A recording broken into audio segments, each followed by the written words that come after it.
నమస్తే వార్తలకి స్వాగతం. వివరాల్లోకి వెళితే సొంత నియోజకవర్గం చిత్తూరు జిల్లా కుప్పం పర్యటనలో ఉన్న సీఎం చంద్రబాబు కృష్ణమ్మకు జలహారతి ఇచ్చారు. వేద పండితుల మంత్రోచ్చరణ నడుమ కుప్పం మండలం పరమసముద్రం చెరువు వద్ద హంద్రీనివా జలాలకు సీఎం జలహారతి ఇచ్చారు. రాయలసీమను రతనాల సీమగా చేసే బాధ్యత తనదని ముందే చెప్పారని సీఎం చంద్రబాబు అన్నారు. 2014-19 మధ్య కాలంలో రాయలసీమ ప్రాజెక్టు కోసం 12,500 కోట్లు ఖర్చు పెట్టినట్లు చెప్పారు. కానీ వైకాపా పాలనలో కేవలం 2,000 కోట్లు ఖర్చు పెట్టారని విమర్శించారు. నేను చాలా మీటింగుల్లో చెప్పాను, రాయలసీమ రాళ్లసీమ కానీయను, రాయలసీమని రతనాల సీమగా చేసే బాధ్యత నాదని చాలా స్పష్టంగా హామీ ఇచ్చా.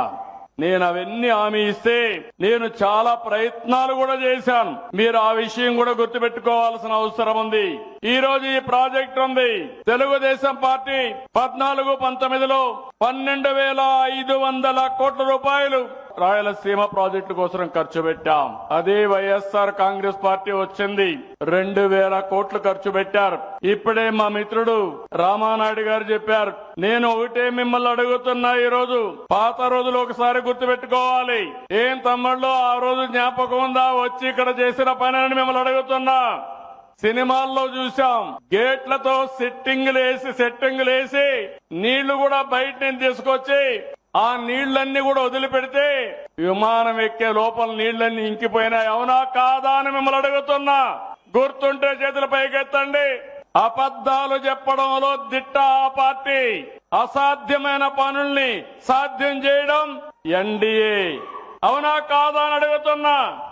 ఈ రోజు నీళ్లు వచ్చాయి, జీర్ణించుకోలేకపోతున్నారు కొంతమంది. నేను ఇక్కడి నుంచి పోతానే ఇవి కూడా నీళ్లు ఆగిపోతాయని ప్రచారం మొదలు పెట్టారు. ఒకటే హెచ్చరిస్తున్నా, అది మీ యూఎస్పీ, నా యూఎస్పీ అది కాదు. ప్రతి చెరువుకు నీళ్లిచ్చే బాధ్యత నాది. సేనతో సేనాని జనసేన పార్టీ కార్యకర్తల విస్తృత స్థాయి సమావేశం విశాఖపట్నంలోని మున్సిపల్ స్టేడియంలో జరిగింది. ఈ కార్యక్రమంలో జనసేన నాయకులు కార్యకర్తలు పాల్గొన్నారు. పలు అంశాలపై చర్చించారు. ప్రశాంతతకు నెలవైన నెల్లూరు జిల్లాలో రౌడీ రాజకీయాలకు, హత్యా రాజకీయాలకు ఆజ్యం పోస్తున్నారని మాజీ మంత్రి సర్వేపల్లి శాసనసభ్యులు సోమిరెడ్డి చంద్రమోహన్ రెడ్డి మండిపడ్డారు. నెల్లూరు రూరల్ శాసనసభ్యులు కోటంరెడ్డి శ్రీధర్ రెడ్డిని ఆయన కార్యాలయంలో కలిసి సంఘీభావం తెలిపారు. నెల్లూరులో వరుస ఘటనలు చూస్తుంటే బాధేస్తోందని ఆవేదన వ్యక్తం చేశారు. నెల్లూరును వైఎస్ఆర్ కాంగ్రెస్ పార్టీ ప్రభుత్వ హయాంలో గత 5 ఏళ్లు నాశనం చేసిందన్నారు. రౌడీల ఆగడాలను పోలీసులు ముందుగా ఎందుకు పసిగట్టలేకపోతున్నారో అర్థం కావటం లేదని, కాకాణి గోవర్ధన్ రెడ్డిని కూడా ఇక్కడి పోలీసులు అరెస్టు చేయలేకపోయారని నెల్లూరు పోలీసులపై అసహనం వ్యక్తం చేశారు. రౌడీలు, గూండాలపై కఠిన చర్యలు చేపడితే పోలీస్ శాఖకు తాము అండగా ఉంటామని సోమిరెడ్డి స్పష్టం చేశారు. జరిగే పరిణామాలు దురదృష్టం ఏంటంటే వాళ్ళకి 11 అంటే ఉమ్మడి నెల్లూరు జిల్లా ప్లస్ కందుకూరు 11 సీట్లు కోల్పోవడం జీర్ణించుకోలేకపోతున్నారు. ఆ రౌడీ ఆ బ్యాచ్ కుట్రలు చేస్తుంటే మనోళ్ళు ఏంటంటే ఇంటెలిజెన్స్ కానీ పోలీస్ కానీ దాన్ని తీవ్రంగా తీసుకోవాలా. ఓవరాల్గా జరిగిన ఇప్పుడు సర్వేపల్లి కాకాని గోవర్ధన్ రెడ్డి, అక్కడ కావ్య కృష్ణారెడ్డి డ్రోన్లు పెట్టి కత్తులు పెట్టుకొని ప్లాన్ చేశారు. ఇక్కడ ఈరోజు కోటంరెడ్డి శ్రీధర్ రెడ్డినే ఎత్తేస్తామని అంటున్నారు. ఇప్పుడు ఈ వీడియో కూడా మాకు తెలిసి మన గవర్నమెంట్ వచ్చిన తర్వాత రాత్రి చూసిన వీడియో, అదేదో ఎలక్షన్ ముందుది కాదు, ఇప్పుడు దాన్ని తెలుస్తుంది. వీటన్నిటినీ నేనేమంటానంటే ఈవెన్ కాకాని గోవర్ధన్ రెడ్డి కేసులో కూడా నెల్లూరు జిల్లా పోలీసులు ఒక్కరిని అరెస్ట్ చేయలే, ఎవరో 2-3 తప్ప. ఈవెన్ గోవర్ధన్ రెడ్డిని కూడా మన టీంలు అరెస్ట్ చేయలేకపోయినాయి. అక్కడి నుంచి హెడ్ ఆఫీస్ నుంచి పోయిన టాస్క్ ఫోర్స్ అరెస్ట్ చేసి చిత్తూరు జిల్లా పోలీసులకు హ్యాండ్ ఓవర్ చేసి తీసుకొచ్చే పరిస్థితి వచ్చింది. ఎందుకు అంత లీనియన్స్ ఎందుకు నడుస్తుంది అని చెప్పేసి నేను కూడా అడుగుతూ ఉండా. స్ట్రాంగ్గా ఉండాల్సిన అవసరం ఉంది. ఈ రౌడీలు, ఈ క్రిమినల్స్ గుండెల్లో రైళ్లు పరిగెత్తాల పోలీస్ అంటే. వాళ్ళు ఇప్పుడు మా గవర్నమెంట్లో కూడా వాళ్ళు వార్నింగ్లు ఇచ్చే పరిస్థితి. అక్కడ ఆయన ప్రతాప్ కుమార్ రెడ్డి బ్యాచ్లు, ఇక్కడ గోవర్ధన్ రెడ్డి బ్యాచ్, ఇక్కడ అన్ఫార్చునేట్. ఇది సహించరాని విషయం. ఇది అందుకని గవర్నమెంట్ కూడా నెల్లూరు జిల్లాలో జరిగే క్రిమినల్ యాక్టివిటీస్కి ఫుల్ స్టాప్ పెట్టేదానికి అవసరమైతే ఒక టాస్క్ ఫోర్స్నైనా ఏర్పాటు చేసి దీన్ని కంట్రోల్ చేయాల్సిన అవసరం ఉంది. ఆ బ్యాచ్ ఎవరో నిన్న వీడియోలో మాట్లాడిన వాళ్ళు కోటమిరెడ్డి శ్రీధర్ రెడ్డిని మర్డర్ గురించి ప్లాన్ చేసిన వాళ్ళని చట్ట ప్రకారం ఎత్తి బొక్కలో వేయాల్సిన అవసరం ఉంది. మొత్తం ఆ టీం అక్కడే దాదాపు 6-7 మంది ఆ వీడియోలో కనిపిస్తున్నారు. డైరెక్ట్గా పబ్లిక్గా ఎవరనేది తెలిసిపోయింది. శ్రీ కాణిపాక వరసిద్ధి వినాయక స్వామి వారి వార్షిక బ్రహ్మోత్సవాల్లో ఇవాళ 4వ రోజు భక్తి, నమ్మకం, సంప్రదాయాల ఉజ్వల ప్రతిబింబంగా నిలిచింది. స్వామివారు మూషిక వాహనంపై తిరువీధుల్లో భక్తులకు దర్శనమివ్వనున్నారు. ఈ సందర్భంగా విశేష ఘట్టంగా పట్టు వస్త్ర సమర్పణ కార్యక్రమం జరిగింది. ఉభయదారులుగా విశ్వకర్మ వంశస్థులు కాణిపాకం, తిరువనంపల్లి, అగరంపల్లి, వడ్రంపల్లి, కొత్తపల్లి, చిన్న కంపల్లి గ్రామస్తులు ముందుకొచ్చి స్వామివారికి భక్తి శ్రద్ధలతో పట్టు వస్త్రాలను సమర్పించారు. ఆలయ ఈవో సాదరంగా స్వాగతం పలికి సంప్రదాయబద్ధంగా ఆలయ మర్యాదలు చెల్లించారు. ఈ శ్రద్ధ నివేదనతో బ్రహ్మోత్సవాలకు మరింత మహత్యం చేకూరింది. గుంటూరు నగరంలో రాజ్యాంగ పరిరక్షణ యాత్రకు వేలాదిగా తరలివచ్చిన ప్రజలు నగర పురవీధులు భారీ ర్యాలీ నిర్వహించారు. ఈ కార్యక్రమానికి ముఖ్య అతిథిగా కేంద్ర మాజీ మంత్రి, కాంగ్రెస్ పార్టీ సీనియర్ నాయకులు చింతామోహన్ పాల్గొన్నారు. ఈ కార్యక్రమంలో పలువురు పాల్గొన్నారు. ఏలూరు జిల్లా కైకలూరు నియోజకవర్గం ముదినేపల్లి మండలంలోని దేవపుడి గ్రామంలో గంగానది గణనాథుడు ప్రత్యేక ఆకర్షణగా నిలిచింది. నిర్వాహకులు కలకత్తా గంగానది నుంచి మట్టిని తీసుకొచ్చి విగ్రహాన్ని తయారు చేయించారు. గణపతి నవరాత్రులు ప్రత్యేకంగా నిర్వహిస్తున్న దేవపుడి గ్రామస్తులు గత 42 సంవత్సరాలుగా ప్లాస్టర్ ఆఫ్ ప్యారిస్ విగ్రహాలతో ఉత్సవాలు నిర్వహించే నిర్వాహకులు ఈ సంవత్సరం పర్యావరణ పరిరక్షణే ధ్యేయంగా గంగానది మట్టితో విగ్రహాన్ని తయారు చేయించి నవరాత్రులు జరిపిస్తున్నామని గ్రామ కమిటీ సభ్యులు తెలిపారు. ప్రతి ఒక్కరూ పర్యావరణాన్ని కాపాడే బాధ్యత తీసుకుని ప్లాస్టర్ ఆఫ్ ప్యారిస్, ప్లాస్టిక్ రహితంగా అందరూ మట్టి విగ్రహాలనే పూజలు జరపాలని కోరుతున్నారు. ఏలూరు జిల్లా ముదినేపల్లి మండలం దేవపూడి గ్రామం. మా గ్రామంలో గత 40 సంవత్సరాల నుంచి రావి చెట్టు దిమ్మకాడ విగ్రహాలు మా పెద్దలందరూ చేసుకొస్తున్నారు. మేము యూత్ అంతా కలిపి మా పూర్వీకులు ఎలాగో ఈ మట్టి విగ్రహాలు చేశారు, మేము కూడా ఈ ప్లాస్టర్ ప్యారిస్ విగ్రహాలు కాకుండా వాతావరణం కలుషితం అవ్వకుండా ఈ నవరాత్రులు, వినాయక నవరాత్రులకి మట్టి విగ్రహం కావాలని మేము పవిత్రమైన గంగా నదిలో నుంచి మట్టి తీసుకొచ్చి తయారు చేయించి మేము దేవపూడి గ్రామం అందరూ పెద్ద సహకారంతో ఇక్కడ మా రావి చెట్టి దిమ్మకాడ ప్రతిష్ఠించాం. నవరాత్రులు బాగా అంగరంగ వైభవంగా జరుగుతున్నాయి. ఇలాగే మా నియోజకవర్గంలో 4 మండలాల్లో కూడా ఇలాగే మా గ్రామంలో ఎలా మట్టి విగ్రహాల్లో తీసుకొచ్చామో అలా 4 మండలాలు కూడా విగ్రహాలు చేయించి మన వాతావరణాన్ని కాపాడాలని మేము కోరుకుంటూ దీన్ని గోదావరి సరస్వతి నర్మదే సింధు కావేరి జలేస్మిన్ సన్నిధిం కురు. శాస్త్రంలో ఇటువంటి శ్లోకం ఎందుకు చెప్పారు అంటే గంగా నదీ తీరంలో నుంచి కానీ, గోదావరి నదీ తీరంలో నుంచి కానీ, ఇటువంటి పుణ్య నదుల్లో నుంచి స్వామివారి యొక్క మట్టిని స్వామివారి అక్కడి నుంచి మట్టి తెచ్చుకుని స్వామివారి విగ్రహాన్ని తయారు చేయమని శాస్త్రం చెప్పింది. ఆ శాస్త్రానుసారం మా ఊరి పెద్దలు, కమిటీ సభ్యులు ఆ శాస్త్రాన్ని అనుసరించి తెలిసో తెలియక చేసినా కానీ మంచి పని చేసి ఆ విగ్రహాన్ని ఎంతో కోలాహలంగా, ఎంతో అందంగా తీర్చిదిద్ది మా గ్రామంలోకి తీసుకొచ్చారు. ఎందుకు మట్టి విగ్రహమే పెట్టాలి అంటే మన చుట్టూ ఉన్నటువంటి ప్రకృతి కానీ, మన చుట్టూ ఉండేటువంటి పర్యావరణం కానీ బాగుండాలి అంటే చుట్టూ ఉండే వైబ్రేషన్స్ బాగుండాలి. స్వామివారి విగ్రహం మట్టితో చేస్తేనే చాలా శ్రేష్టమైనది, అది శాస్త్రంలో చెప్పబడింది. అటువంటి మట్టితో ఇంకా మిక్కిలి ఏంటంటే గంగా నదీ తీరంలో నుంచి తీసుకొచ్చారు కాబట్టి ఇంకా భక్తి శ్రద్ధలతో తీసుకొచ్చి ఇక్కడ గత 4 రోజులుగా 42 సంవత్సరాలుగా పూజా కార్యక్రమాలు జరుగుతున్నాయి.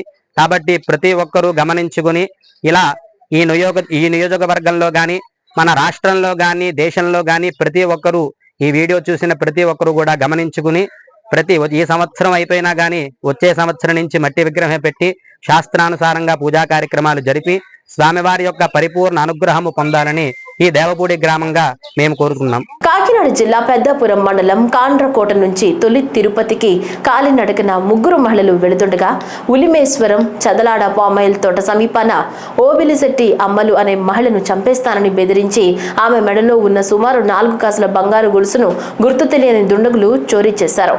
ఈ సంఘటన స్థలానికి చేరుకున్న పెద్దాపురం పోలీసులు బాధితుల దగ్గర నుంచి వివరాలు సేకరిస్తూ సంఘటనా స్థలాన్ని పరిశీలిస్తున్నారు.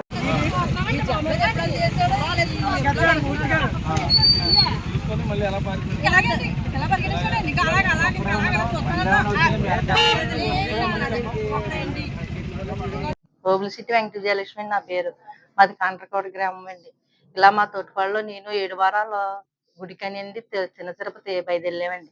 ఉలివేసం దాటిన తర్వాత ఒక అతను వచ్చండి, భుజం గట్టిగా చెయ్యేసి నొక్కేసి నువ్వు బందివ్వకపోతే చంపేస్తాననేసి లాగేసి పట్టుకుని పొలాల్లోంచి పరిగెట్టేసాడండి.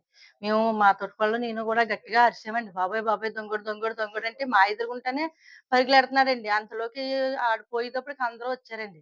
వచ్చి నుంచుందాడికి ఆడు ఎక్కడికి వెళ్ళిపోయాడు అన్నది మాకు తెలియదండి. రమమణి అండి. మా తోటికోడలు నేను తిరుపతి గుడికని వెళ్తున్నామండి. వెళ్తుంటే ఊసులాడుకుంటే ఇలా బుర్ర ఉంచుకుని పోతున్నామండి బాబు. వెళ్తుంటే వచ్చి ఇలా భుజం మీద ఇలా టపక్కని చెయ్యేసాడు. ఎవరో వచ్చి ఎటకారం ఆడుతున్నారు మా మధ్యగారు గట్టానని నేను ఇలా చూస్తాను. బుర్ర మొఖం తెలియలేదు కానీ ఇలా పట్టుకుని ఇలా చేసేస్తే బొంది చెట్టండి అనగానే త్వరలో దుక్కేసి పారిపోయాడండి. అత్తనే ఉన్నామండి. ఇటేపు ఎవరు రాలేదండి. ఇద్దరు గోలెడుతున్నాం దొంగడు దొంగడు దొంగడు అని.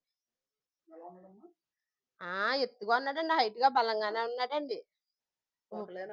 ఒకలేండి. మండపేట మండలం మారేడుబాక పార్వతీ నగర్ వాస అప్పారావు వీధిలో గృహలోని వినాయకుడు పలువురిని ఆకట్టుకుంటున్నాడు. అక్కడి స్థానిక యువత ఏర్పాటు చేసిన ఈ వినాయకుడి విగ్రహాన్ని అశేషంగా భక్తులు వచ్చి దర్శించి స్వామివారికి వివిధ పూజా కార్యక్రమం నిర్వహిస్తూ ఉన్నారు. విఘ్నాలు లేకుండా చూడాలని భక్తులు దండాలయ్యా దేవా దండాలయ్యా దయ ఉంచాలయ్యా అంటూ భక్తి పారవస్యంతో ఆదిదేవుడు గణపతికి భక్తి శ్రద్ధలతో పూజలు నిర్వహించారు. ఇక్కడ యువత గృహగా ఏర్పాటు చేసి అందులో వినాయకుడిని ఏర్పాటు చేశారు. గృహలోకి వెళ్లినట్లుగా ఉండి వినాయకుడిని సేవించుకోవటం ఎంతో అదృష్టంగా భావిస్తున్నామని భక్తులు పేర్కొంటున్నారు. జగ్గయ్యపేట పట్టణంలో గణేష్ ఉత్సవం సందర్భంగా వివిధ ప్రదేశాల్లో ఏర్పాటు చేసిన గణనాథుని పూజా కార్యక్రమాల్లో ఎమ్మెల్యే శ్రీరామ్ రాజగోపాల్ తాతయ్య పాల్గొన్నారు. డాంగే నగర్ గణేష్ ఉత్సవ కమిటీ ఆధ్వర్యంలో జరిగిన ప్రత్యేక పూజల్లో ఎమ్మెల్యే పాల్గొని ప్రత్యేక పూజా కార్యక్రమాలు నిర్వహించారు.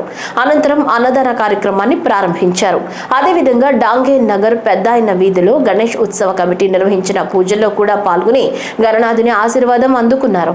రైతు మార్కెట్లో ఏర్పాటు చేసిన గణనాథుని పూజా కార్యక్రమాలను ఎమ్మెల్యే హాజరై ప్రత్యేక పూజలు చేశారు. కోనసీమ పి గన్నవరంలో ఒకేసారి 7గురిపై పిచ్చి కుక్క దాడి చేసింది. ఈ దాడిలో గాయపడిన బాధితులు స్థానిక సిహెచ్సిలో చికిత్స పొందుతున్నారు. నియోజకవర్గ వ్యాప్తంగా గుంపులుగా వీధి కుక్కలు స్వైర విహారం చేస్తుండటంతో చిన్నారులపై వృద్ధులపై ఎక్కడ దాడి చేస్తాయోనన్న ఆందోళన చెందుతున్నారు.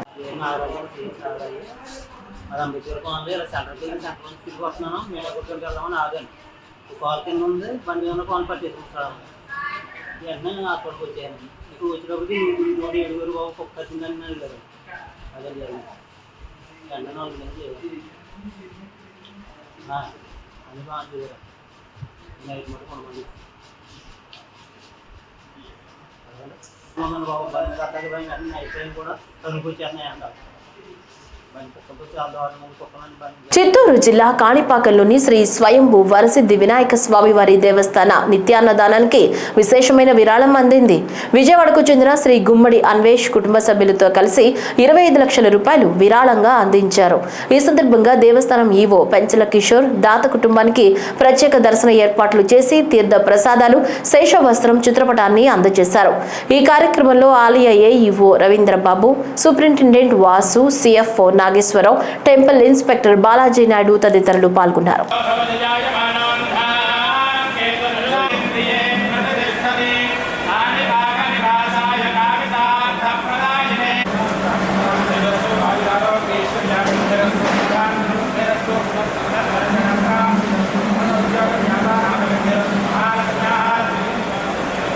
పార్వతీపురం మన్యం జిల్లాలో గతంలో పోయిన మొబైల్ రికవరీ మేళా జరిగిందని జిల్లా ఎస్పీ ఎస్వి మాధవరెడ్డి తెలిపారు. ఈ కార్యక్రమంలో ఎస్పీ మాట్లాడుతూ 42 లక్షల విలువైన మొబైళ్లు దొరికినట్లు, 206 మొబైల్ ఫోన్లు రికవరీ చేసినట్లు ఆయన తెలిపారు. ఈ కార్యక్రమంలో బాధితులకు అందజేయడం జరిగిందని ఆయన అన్నారు. ఈ కార్యక్రమంలో ఏఎస్పీ అంకిత సూరానా, పోలీస్ సిబ్బంది పాల్గొన్నారు. ఎందుకంటే ఇందాక చెప్పినట్టు మొబైల్ ఫోన్ ఇంపార్టెన్స్ చాలా ఉంది కాబట్టి, అలాగే పోయిన వాళ్ళు కూడా సిఐఆర్లో డైరెక్ట్గా కంప్లైంట్ రిజిస్టర్ చేయొచ్చు. డీటెయిల్స్ ఫిల్అప్ చేసి మాకు చెప్పినా కూడా మేము దాంట్లో రిజిస్టర్ చేస్తాం. దెన్ మొబైల్ ఫోన్ ఎప్పుడు లైవ్లో వచ్చినా కూడా ట్రాకింగ్ చేసి మేము వెంటనే రికవర్ చేస్తాం. సో దీంట్లో ఇవాళ కార్యక్రమంలో బాధితులందరికీ కూడా ప్రాపర్ ఐడెంటిఫికేషన్ చేసుకుని వారి యొక్క మొబైల్ ఫోన్స్ వారికి చేస్తున్నందుకు సంతోషంగా ఉన్నది. అలాగే ఇన్ని మొబైల్ ఫోన్స్ రికవరీలో ఎఫర్ట్స్ పెట్టినందుకు మా cyber crime and social media team inspector Srinivas, SI Ravindra Raju మరియు వారి టీం అందరినీ కూడా అభినందిస్తున్నాను. వారితో పాటు మా ఆల్ SHOs హెల్ప్ రికవరీ. దీంట్లో ప్రధానంగా చూస్తే మనకి ఎక్కువ ఈ 206 మొబైల్స్లో స్టేషన్ వారిగా ఎక్కువ పాల్గొండ 90 మొబైల్ ఫోన్స్ రికవరీ చేయడం జరిగింది. అదేవిధంగా పార్వతీపురం టౌన్ ఒక 25 mobile phones, Seethampeta 17 mobile phones, మిగతా పోలీస్ స్టేషన్స్ కూడా 10-15 ఈ విధంగా ప్రతి పోలీస్ స్టేషన్ అన్ని పోలీస్ స్టేషన్స్లో పోగొట్టుకున్న మొబైల్ ఫోన్స్ అన్ని కూడా రికవరీ చేయడం జరిగింది. ఈ ప్రాసెస్ అనేది మేము నిరంతరం కొనసాగిస్తున్నాం. విజయవాడలోని ఏసీ బోగీలు టార్గెట్ గా చేసుకుని దొంగతనాలు చేస్తున్న దొంగను పోలీసులు అరెస్టు చేసి 8 లక్షల విలువ చేసే బంగారు ఆభరణాలు, 2 ల్యాప్టాప్లు, 4 స్మార్ట్ సెల్ ఫోన్స్ స్వాధీనం చేసుకున్నారు. ఈ సందర్భంగా GRPD SP రత్నరాజు మాట్లాడుతూ గుజరాత్ నుంచి చెన్నై రైల్లో ప్రయాణిస్తుండగా విజయవాడలో బ్యాగ్ మిస్ అయినట్లుగా రైల్వే పోలీసులకి ఫిర్యాదు చేశారు. సీసీ ఫుటేజ్ ఆధారంగా రైల్వే పోలీసులు గుంటూరుకు చెందిన నిందితుడు షేక్ అబ్దుల్ రెహమాన్ ను దొంగతనం చేసినట్లుగా గుర్తించారు. పోలీస్ దర్యాప్తులో నిందితుడు రెహమాన్ ఏసీ బోగీలు టార్గెట్ చేసుకుని 4 దొంగతనాలు చేసినట్లు ఒప్పుకున్నాడు. విజయనగరం జిల్లా గజపతి నగరం నియోజకవర్గం బొండపల్లి మండలం కనిమెరక రైల్వే గేటు వద్ద గంజాయి విక్రయిస్తున్న 3 వ్యక్తులను పోలీసులు అరెస్టు చేశారు. గజపతి నగరం CI GAV రమణ తెలిపిన వివరాల ప్రకారం కొత్తపాలెం గ్రామానికి చెందిన రాము, వత్సపేటకు చెందిన గణేష్ జోనల్ రాయగఢ నుంచి వచ్చిన ఒకరిని అదుపులోకి తీసుకున్నారు. వీరి వద్ద నుంచి 3 కిలోల 600 గ్రాముల గంజాయిని స్వాధీనం చేసుకున్నారు. వీరు గంజాయిని విక్రయించడంతో పాటు సేవిస్తున్నట్లు తెలిపారు. ఈరోజు ఉదయం 10:30కి మాకు రాబడిన ఇన్ఫర్మేషన్ మేరకు బొండపల్లి SI గారు అండ్ టీం మన కనిమెరక రైల్వే గేట్ దగ్గర ఉండగా ఒక 3 వ్యక్తులు బ్యాగులతో వస్తుంటే వాళ్ళని పట్టుకొని విచారించగా వాళ్ళ 3 ఒక్కొక్కరు కేజీ 200 గ్రాములు గంజాయిని, ఒక్కొక్కరు మొత్తం 3 కేజీలు 600 గ్రాముల గంజాయిని వాళ్ళు రాయగఢ్ నుండి తీసుకొని వస్తున్నట్టు ఈ వినాయక చవితి నిమజ్జనాల్లో ఎవరికైతే అలవాటు ఉందో వాళ్ళకి అమ్మడానికి, అదేవిధంగా వీళ్ళు తాగడానికి దీన్ని చేస్తున్నట్టు వాళ్ళు చెప్పడం జరిగింది. వీళ్ళలో ఫస్ట్ వ్యక్తి రాము, ఇది కొత్తపాలెం. ఈయన already Gandiyada police station Bandaru B Ramu 21 సంవత్సరాలు. ఈయన గండియాడ పోలీస్ స్టేషన్ లిమిట్స్లో కూడా ఆల్రెడీ ఒక గంజాయి కేసు ఉంది. అదేవిధంగా రీసెంట్గా మన బొండపల్లి పోలీస్ స్టేషన్లో 2 థెఫ్ట్ కేసులు ఉన్నాయి కదా, ఒకటి మోటార్ది, ఇంకోటి గొర్రెల దొంగతనం. ఆ 2 కేసుల్లో కూడా ఈయన ముద్దాయిగా ఉన్నాడు. అదేవిధంగా రెండవ ముద్దాయి పేరు గణేష్. ఈయన బొత్సపేట విలేజ్ పద్మనాభం మండలం. ఈయన కూడా వీళ్ళ ఫ్రెండ్ అవ్వడం, వీళ్ళతో పాటు రాయగఢ్ వెళ్ళి తీసుకొచ్చి ఈ విధమైన కార్యక్రమాలు చేస్తున్నాడు. మూడో వ్యక్తి జూనెల్. వీళ్ళు కాకుండా ఇంకొక 2 వ్యక్తులు ఉన్నారు. వాళ్ళు వీళ్ళతో పాటు గంజాయి తాగడం చేసేవాళ్ళు. వాళ్ళని కూడా త్వరలోనే పట్టుకుంటాం. భద్రాచలం భారీ వర్షాల నేపథ్యంలో గోదావరి నది నీటి మట్టం పెరిగింది. భద్రాచలం వద్ద అధికారులు మొదటి ప్రమాద హెచ్చరిక జారీ చేశారు. గోదావరి నీటి మట్టం 43 అడుగులకు చేరడంతో స్నానఘట్టాలు, మెట్లు, విద్యుత్ స్తంభాలు నీటి మునిగాయి.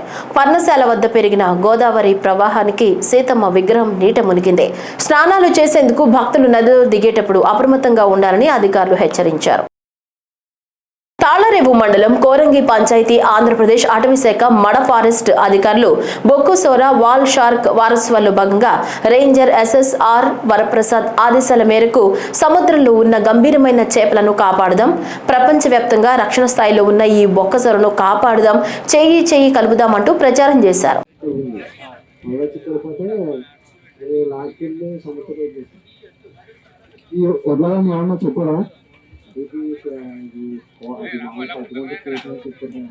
సో ఇది పట్టుకుంటే కేసు అని మన సీఎం గారికి ఆయనతో పాటుగా ఇక్కడ ఉన్న అందరికీ తెలిసింది. అందువల్ల చాలా మంచి పని చేశారని మీరు క్లీన్ చేస్తారు. ఇది 3 సంవత్సరాలకు 2 సంవత్సరాలు పెళ్లి పెడుతుంది చాలా మంది చాలా అరుదైన చేప ఇది. చాలా అరుదైన చేప ఇది. ఎందుకంటే జీవుల యొక్క సైజు పెరిగిపోయింది, పిల్లలు చాలా తక్కువ పడుతుంది. ఏవైతే చేప చిన్నగా ఉంటుంది గుడ్డు ఎక్కువ పెడుతుంది, పెద్ద సైజు పెరిగిపోయింది ఇంకా ఎక్కువ తక్కువ పడుతుంది. సో ఇది చేప ప్రపంచంలోనే అతి పెద్ద చేప ఇది. దీనివల్ల మనకి ఎటువంటి ఉపయోగం లేదు, అంటే ఆహారానికి పనిచేది తప్ప మన బ్రతుకుతేకి చాలా ఉపయోగం. సముద్రం శుభ్రంగా ఉండాలన్నా ఇదే ఉండాలి. సో దయచేసి మీకు ఇటువంటి కనిపిస్తే కనుక సముద్రానికి ఇంట్రెస్ట్ బాగా ఆ చేపని విడిచిపెట్టాలని మన మత్స్యకారులకి అందరికీ నేను మనవి చేసుకుంటున్నాను. ఆ చేప వల్ల ఏంటంటే ఆ చేప విడిచిపెట్టడం వల్ల ఏదైనా కటింగ్ అయిపోయినా అది వీడియో తీసి ఫోటో పెడితే ఆ మత్స్యకారులకు నష్టపోయేది కూడా సారాలు ఇస్తానని వాళ్ళు చెప్పడం జరిగింది. మీరందరూ కూడా గ్రహించి మన మత్స్యకారులందరూ ఒకవేళ వలలో పడినా ఆ చేపని దాని వల్ల మనకి ఉపయోగం అంటే చాలా ఉపయోగం అంటే అది లేని చేప అది ఎట్టి పరిస్థితుల్లో కూడా అది చంపడానికి కొన్ని చూడకూడదు. టైం వస్తే వాళ్ళని కూడా వాళ్ళని కూడా నరికి వదిలిపెట్టాలని మీకు మనసారా కోరుకుంటున్నాను. సార్ తరఫున ప్రముఖ నిర్మాత అల్లు అరవింద్ ఇంట తీవ్ర విషాదం నెలకొంది. ఆయన తల్లి దివంగత నటుడు అల్లు రామలింగయ్య సతీమణి కనకరత్నమ్మ శనివారం తెల్లవారుజామున తుది శ్వాస విడిచారు. గత కొంతకాలంగా అనారోగ్యంతో బాధపడుతున్న వృద్ధాప్య సమస్యలతో బాధపడుతున్నారామె. ఈ వార్తతో అటు మెగా కుటుంబంలో కూడా తీవ్ర విషాదం నెలకొంది. కనకరత్నమ్మ మృతి విషయం తెలిసిన వెంటనే చిరంజీవి కుటుంబ సభ్యులతో కలిసి అరవింద్ ఇంటికి చేరుకున్నారు. ప్రస్తుతం షూటింగ్ లో బిజీగా ఉన్న రామ్ చరణ్ మైసూర్లో ఉండగా మధ్యాహ్న సమయానికి హైదరాబాద్ చేరుకున్నారు. ఇక ముంబైలో షూటింగ్ లో ఉన్న అల్లు అర్జున్ సైతం ఇప్పటికే వచ్చేశారు. మరోవైపు పవన్ కళ్యాణ్, నాగబాబు వైజాగ్ లో పబ్లిక్ మీటింగ్ లో ఉండడంతో వారు రేపటికి హైదరాబాద్ కు చేరుకుని కుటుంబ సభ్యులను పరామర్శించనున్నారు. పవన్ కళ్యాణ్ సతీమణి ఇప్పటికే కుటుంబ సభ్యులకు అండగా ఉన్నారు. విశాఖలో సేనతో సేనాని కార్యక్రమంలో పాల్గొనడానికి వచ్చిన ఏపీ ఎంఎస్ఐడిసి చైర్మన్, రాష్ట్ర చేనేత వికాస్ విభాగం అధ్యక్షులు చిల్లపల్లి శ్రీనివాసరావును దశపల్లా హోటల్ నందు విశాఖపట్నం సీతమ్మపేటకు చెందిన శ్రీ భక్త మార్కండయ్య పద్మశాలి సేవా సంఘం ప్రతినిధులు కలిశారు. ఈ సందర్భంగా మాట్లాడుతూ స్థానికంగా ఎన్నికల్లో పద్మశాలీలకు ప్రాధాన్యత ఇవ్వాలని, అలాగే పద్మశాలీల ప్రధాన సమస్యలను జనసేనాని పవన్ కళ్యాణ్ దృష్టికి తీసుకురావాలని విన్నవించగా వారి సమస్యలపై చిల్లపల్లి సానుకూలంగా స్పందించారు. అనంతరం జనసేన రాష్ట్ర చేనేత వికాస్ విభాగం అధ్యక్షులు చిల్లపల్లి శ్రీనివాసరావును పద్మశాలి సంఘ డైరెక్టర్ గా ఎన్నికైన పర్వతినేని మధుసూదన్ రావుకు శాలువా కప్పి ఘనంగా సన్మానించారు. ఈ కార్యక్రమంలో Simhachalam trust board member Surisetti Suribabu, సంఘం అధ్యక్షులు గుదే రాజు, గౌరవాధ్యక్షులు గుదే వేణు, కార్యదర్శి పప్పు ప్రసాద్, జాయింట్ సెక్రటరీలు పెంటకోట శ్రీను, వానపల్లి కనకరాజు, ట్రెజరర్ ఆకుల శ్రీనివాసరావు, కమిటీ సభ్యులు బడిగంటి శంకర్రావు, సేరం రామారావు, కోడిదాసు ఆనంద్, పప్పు అప్పలరాజు, నాగేశ్వరరావు, అనీష్, గోడగల సూర్యప్రకాష్ తదితరులు పాల్గొన్నారు. విజయవాడ ఏ కన్వెన్షన్ లో ఏర్పాటు చేసిన ఇండియన్ సిల్క్ గ్యాలరీ ఎక్స్పోను ఎంపీ కేశినేని శివనాథ్ సతీమణి జానకి లక్ష్మి ప్రారంభించారు. అనంతరం స్టాల్స్ ను సందర్శించి చీరలను పరిశీలించారు.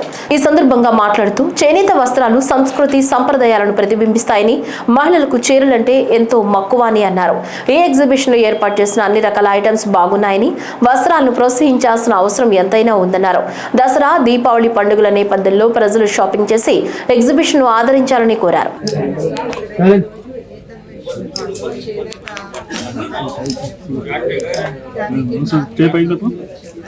చేనేత మన జీవితాల్లో ప్రతిష్ఠించిన కార్మికులు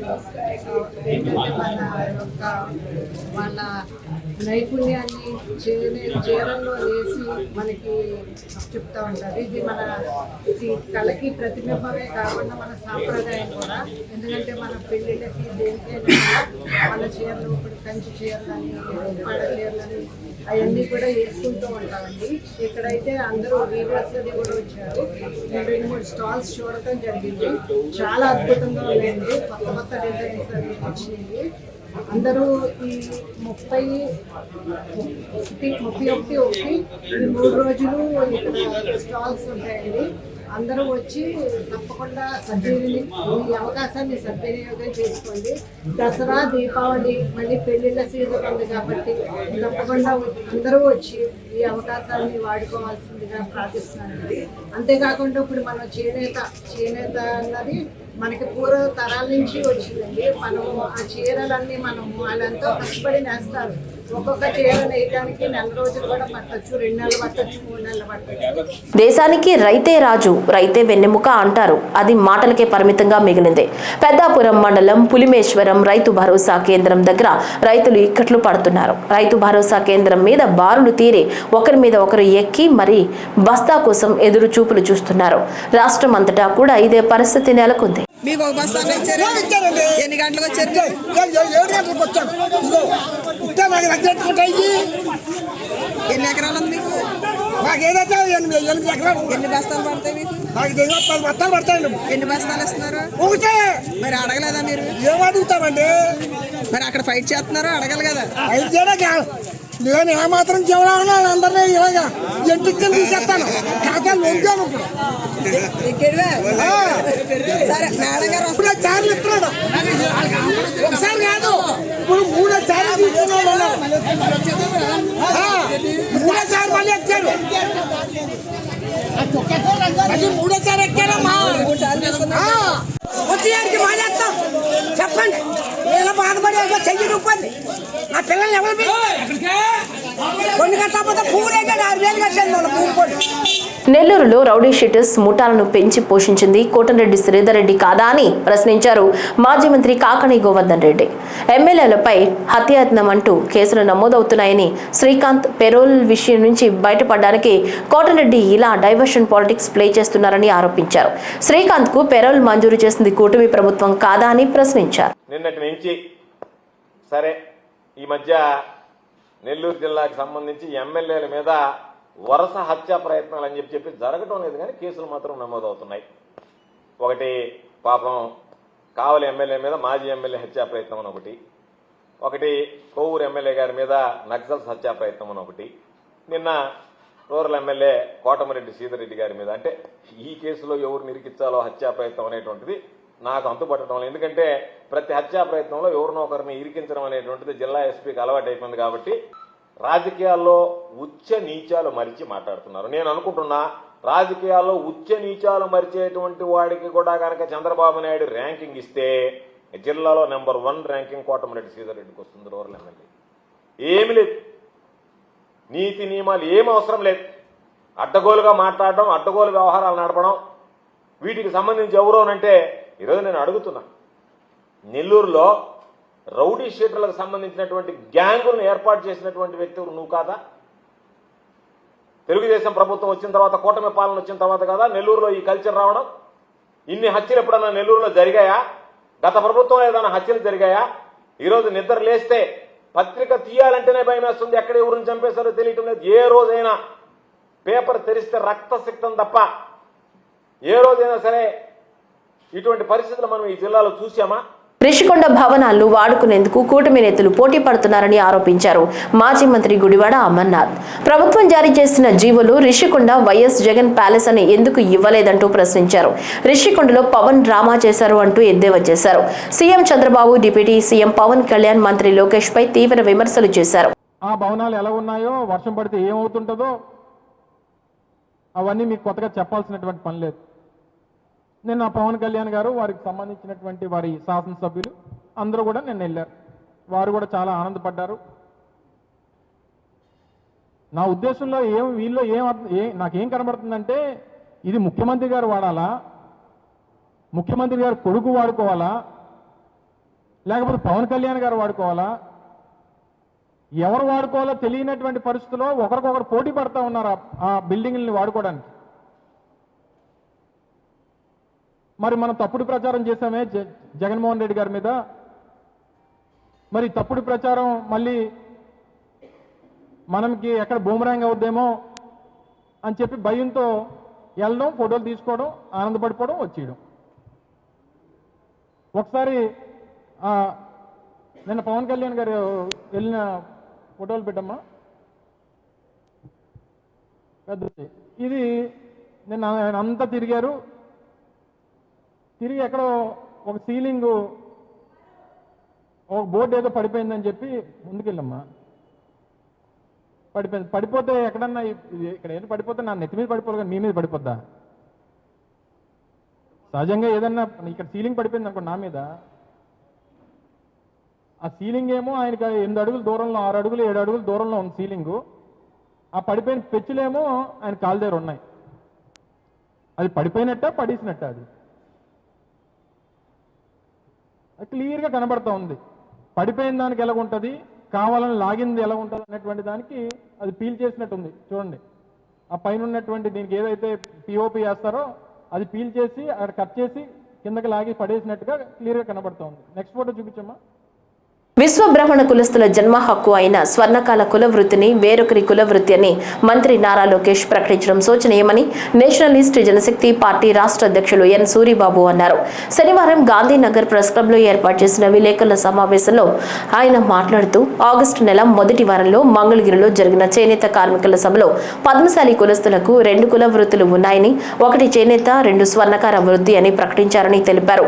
అవగాహన రాహిత్యంతో మంత్రి నారా లోకేష్ చేసిన ప్రకటన విశ్వ బ్రాహ్మణ స్వర్ణకారుల ఆత్మస్థైర్యాన్ని దెబ్బతీసే విధంగా ఉన్నాయని ఆవేదన వ్యక్తం చేశారు.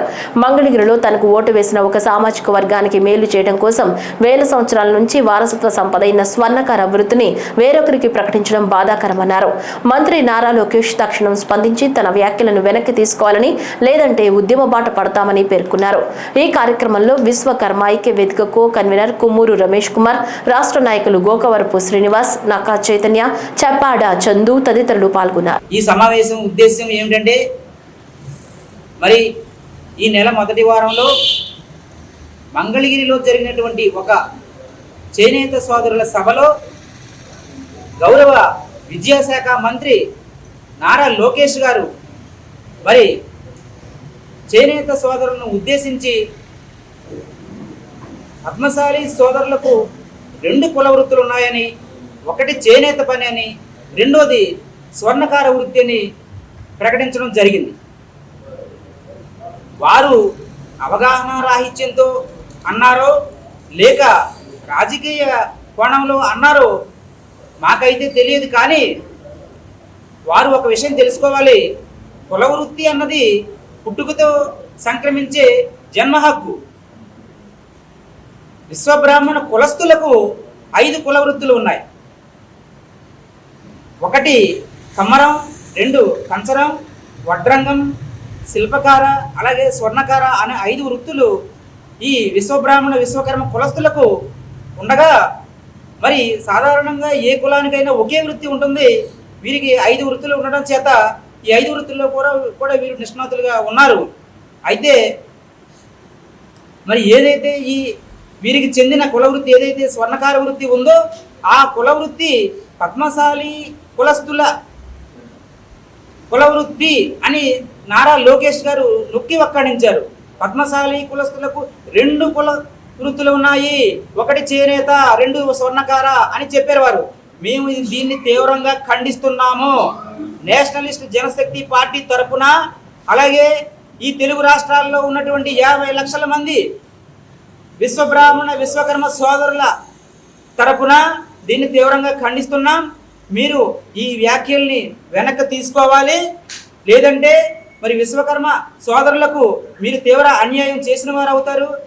దీని పట్ల మీరు వెంటనే స్పందించి మాకు మీరు వ్యాఖ్యలు వెనక్కి తీసుకొని మాకు క్షమాపణ చెప్పవలసిందిగా మేము ఈ సందర్భంగా మేము డిమాండ్ చేస్తూ, నారా లోకేష్ గారు మంగళగిరిలో పద్మశాలీల మీటింగ్లో మరి వారికి 2 వృత్తులు ఉన్నాయని చెప్పడం జరిగింది.